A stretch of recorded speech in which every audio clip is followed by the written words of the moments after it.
મિત્રો વિડીયોમાં તમારું સ્વાગત છે। રાજ્યમાં ઠંડીનો પારો સતત નીચે થઈ રહ્યો છે। ઉત્તર પૂર્વ પૂર્વીય પવનના કારણે ઠંડીનો જોર વધી રહ્યું છે। કચ્છનું નીલિયા આજે સૌથી ઠંડુ શહેર લઘુત્તમ તાપમાનમાં માત્ર 11.2 ડિગ્રી છે। આ વચ્ચે હવામાન નિષ્ણાત અંબાલાલ પટેલની મોટી આગાહી સામે આવી રહી છે। તેમણે જણાવ્યું છે કે મુજબ આવનારા દિવસોમાં ઠંડી વધુ તીવ્ર બનશે। 29 થી 31 ડિસેમ્બર વચ્ચે વેસ્ટ ડિસ્ટર્બન્સ સક્રિય થશે, જેના કારણે નવા વર્ષ પહેલા ગુજરાતનું હવામાન બગડશે। 1 જાન્યુઆરીથી રાજ્યમાં કડકડતી ઠંડીનો અહેસાસ થશે।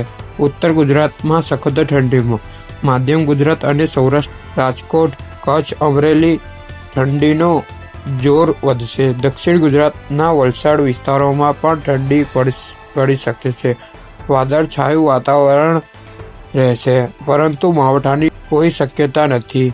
તો મિત્રો, આજના વિડીયો બસ આટલો। તમને વિડીયો ગમ્યો તો લાઈક અને સબસ્ક્રાઈબ કરી દેજો।